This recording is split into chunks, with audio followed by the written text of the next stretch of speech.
Assalamualaikum warahmatullahi wabarakatuh. Sebelumnya izinkan saya memperkenalkan diri terlebih dahulu. Perkenalkan, nama saya Ismay Pratiwi, NIM 1862201065. Saya dari kelas 6 akuntansi SIF 2, Universitas Muhammadiyah Tangerang. Nah, pada kesempatan kali ini saya akan menjelaskan tentang estimasi model regresi data panel pada analisis data panel. Pengertian regresi data panel itu sendiri adalah gabungan antara data cross-section dan data time series, di mana unit cross-section yang sama diukur pada waktu yang berbeda. Maka dengan kata lain, data panel merupakan data dari beberapa individu yang sama yang diamati dalam kurun waktu tertentu. Jika kita memiliki T periode waktu dan N jumlah individu, maka dengan data panel kita akan memiliki total unit observasi sebanyak NT. Jika jumlah unit waktu sama untuk setiap individu, maka data disebut balance panel. Jika sebaliknya, yakni jumlah unit waktu berbeda untuk setiap individu, maka disebut unbalanced panel. Persamaan regresi data panel ada dua macam, yaitu model one way dan two way. One way model adalah model satu arah karena hanya mempertimbangkan efek individu AI dalam model. Two way model adalah model yang mempertimbangkan efek dari waktu atau memasukkan variabel waktu. Asumsi regresi data panel adalah salah satu keuntungan dari analisisnya, yaitu mempertimbangkan keragaman yang terjadi dalam unit cross metode regresi data panel akan memberikan hasil pendugaan yang bersifat Bayes linear unbiased estimation. Jika semua asumsi Gauss-Markov terpenuhi, diantaranya adalah non-autocorrelation. Non-autocorrelation inilah yang sulit terpenuhi pada saat kita melakukan analisis pada data panel, sehingga pendugaan parameter tidak lagi bersifat blue. Jika data panel dianalisis dengan pendekatan model-model time series seperti fungsi transfer, maka ada informasi keragaman dari unit cross-section yang diabaikan dalam pemodelan section. Nah, keuntungan dari regresi data panel itu sendiri ialah antara lain sebagai berikut. Satu, dapat memberikan peneliti jumlah pengamatan yang lebih besar, meningkatkan degree of freedom atau derajat kebebasan. Data memiliki variabilitas yang besar dan mengurangi kolinearitas antara variabel penjelas, di mana dapat menghasilkan estimasi ekonometri yang efisien. Yang kedua, panel data dapat memberikan informasi lebih banyak yang tidak dapat diberikan hanya oleh data cross-section atau time series saja. Yang ketiga, panel data dapat memberikan penyelesaian yang lebih baik dalam inferensi perubahan dinamis dibandingkan data cross-section. Nah, penentuan model estimasi dalam metode estimasi model regresi dengan menggunakan data panel dapat dilakukan melalui 3 pendekatan, yaitu Common Effect Model atau Pooled Least Square (PLS), yaitu merupakan pendekatan model data panel yang paling sederhana karena hanya mengkombinasikan data time series dan cross-section saja. Nah, pada model ini tidak dapat diperhatikan dimensi waktu maupun individu, sehingga diasumsikan bahwa perilaku data perusahaan sama dalam berbagai kurun waktu. Nah, metode ini bisa menggunakan pendekatan Ordinary Least Square atau OLS atau teknik kuadrat terkecil untuk mengestimasi model data panel. Selanjutnya, Fixed Effect Model. Nah, model ini mengasumsikan bahwa perbedaan antara individu dapat diakomodasi dari perbedaan intercept-nya. Untuk mengestimasi data panel, model Fixed Effect menggunakan teknik variabel dummy. Untuk menangkap perbedaan intercept antara perusahaan, perbedaan intercept bisa terjadi karena perbedaan budaya, kerja, manajerial, dan insentif. Namun demikian slope-nya sama antar perusahaan. Model estimasi ini sering juga disebut dengan teknik least square dummy variable atau LSDF. random effect model. Model ini akan mengestimasi data panel di mana variabel gangguan mungkin saling terhubung antara waktu dan antara individu. Pada model random effect, perbedaan intersepsi diakomodasi oleh error times masing-masing perusahaan.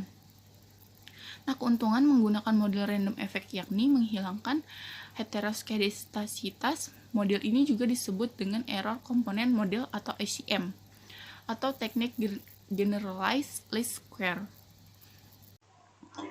Nah, selanjutnya di sini saya akan melakukan tahapan analisis data menggunakan program aplikasi EView 11 Student.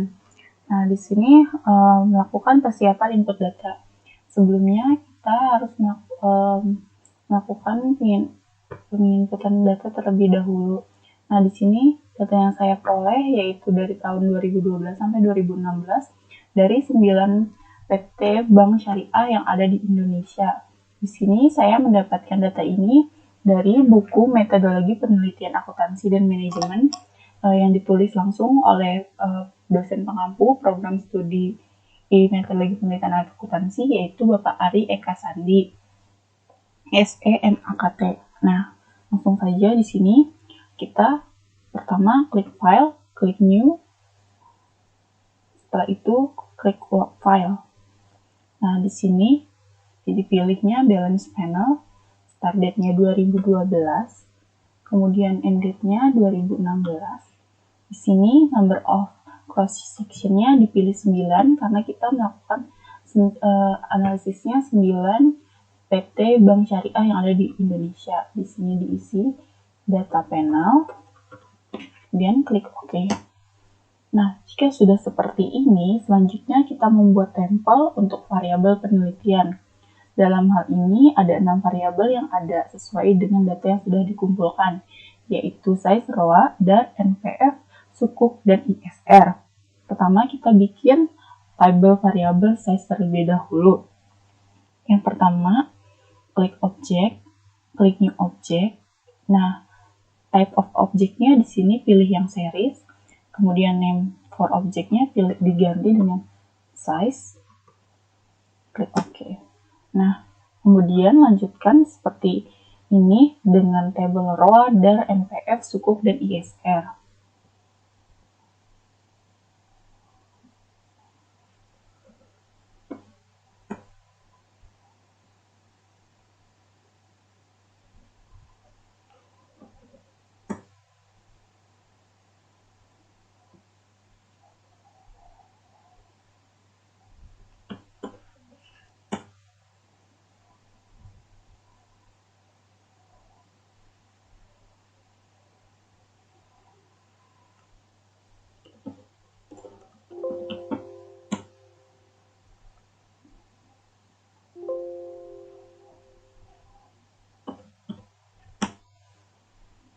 Nah, kemudian kalau sudah seperti ini, selanjutnya kita isi data kolom. Terlebih dahulu kita pilih yang size, pilih edit. Nah, kemudian kita copy dari data yang sudah kita kumpulkan.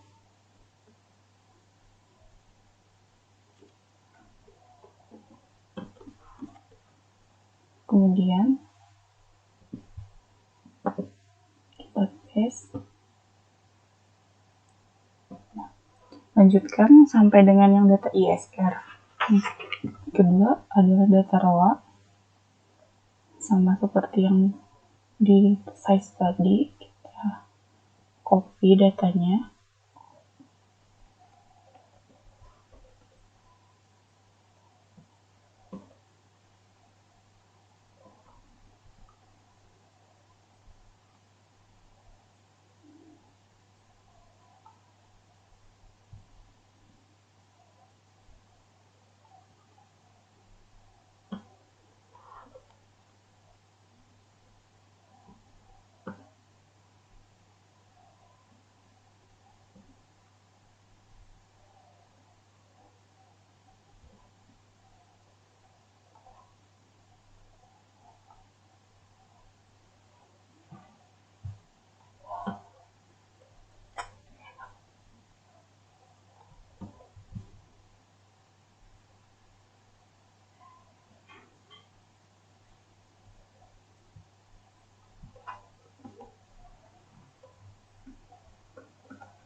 Nah, jika sudah seperti ini, maka selanjutnya kita melakukan analisis statistik deskriptif. Peneliti mendeskripsikan analisis data dalam perhitungan statistik melalui nilai mean, median, maksimum, minimum, standard deviation, skewness, kurtosis, dan Jerquibera. Untuk melakukan analisis statistik deskriptif, langkah yang harus dilakukan pertama yaitu klik quick, klik grup statistik, kemudian selanjutnya deskriptif statistik, pilih yang common sample. Nah, jika sudah seperti ini, maka diisi ISR, size, ROA, DAR, NPF, dan sukuk. Jika sudah, klik OK.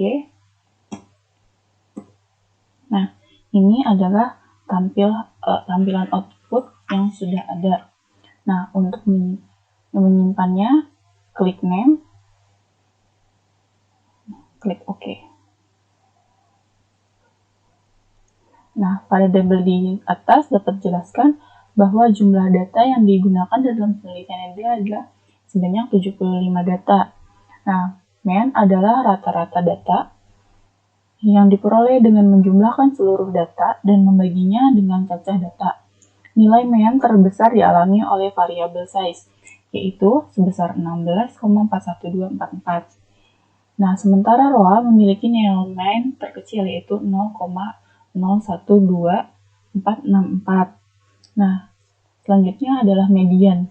Median adalah nilai tengah atau rata-rata dua nilai tengah bila datanya genap. Bila datanya diurutkan dari terkecil hingga yang terbesar. Median terbesar di sini dialami oleh variabel size, yaitu sebanyak 16,5000. Nah, kemudian sementara variabel sukuk di sini memiliki median terkecil sebanyak 0,000. Nah, selanjutnya maksimum adalah data paling besar dari data. Maksimum terbesar dialami oleh size. Nah, di sini data maksimum size-nya 18,18000. Nah, sementara yang terkecil adalah ROA memiliki 0,038100. Nah, selanjutnya minimum. Minimum adalah nilai paling kecil dari data. Minimum terbesar dialami oleh variabel size, yaitu sebesar 14,29000. Nah, sementara minimum terkecil yaitu dimiliki oleh sukuk. Di sini sukuknya itu 0,000. Nah, standar deviasi selanjutnya adalah ukuran dispersi atau penyebaran data. Nilai standar deviasi terbesar dialami oleh variabel size. Di sini size adalah 1,072485. Nah, yang berarti bahwa variabel LDR memiliki tingkat resiko yang lebih tinggi mengalami perubahan dibandingkan dengan variabel-variabel yang lain selama periode penelitian. Sementara variabel ROA di sini memiliki tingkat resiko yang lebih rendah yaitu sebesar 0,00080 selama periode penelitian mengalami perubahan yang tidak terlalu fluktuatif. Nah, selanjutnya skewness adalah ukuran asimetris distribusi data di sekitar mean. Skewness dari suatu distribusi simetris adalah 0. Positif skewness menunjukkan bahwa distribusi datanya memiliki ekor panjang di sisi kanan dan negatif skewness memiliki ekor panjang di sisi kiri.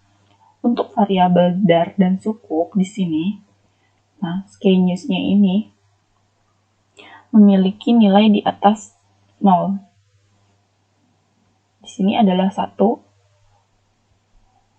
yang lain 0, di sini sukuk 2, yang lain 0, yang berarti bahwa simetri distribusi data di sekitar mean bersifat normal. Kemudian selanjutnya di sini saya akan melakukan estimasi model regresi data panel. Yang pertama adalah common effect model. Pertama yang dilakukan adalah klik quick, klik estimate, question. Nah, di sini isi ISR, C, size, ROA, DAR, NPF, dan juga suku.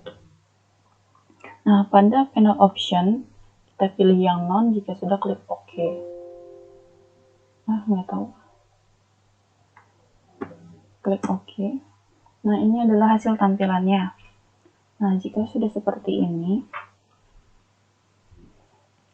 maka beli name, dia klik OK. Nah, jika sudah, yang selanjutnya, yang kedua adalah fix effect model frame. Nah, pada ini tadi, klik estimate, kemudian panel optionnya, di sini kita ganti yang fix, klik OK. Nah, hasil tampilannya akan seperti ini, bentuk model fix effect model. Nah, yang ketiga adalah random effect model. Sama seperti tadi, klik estimate, klik panel option. Nah, jika di sini random, maka OK. Nah, maka hasilnya akan seperti ini. Oke, terima kasih. Nah, itu tadi beberapa materi yang sudah saya dapatkan dan saya pelajari. Semoga bermanfaat. Mohon maaf bila ada kekurangan dan salah-salah kata. Saya ucapkan terima kasih banyak. Wassalamualaikum warahmatullahi wabarakatuh.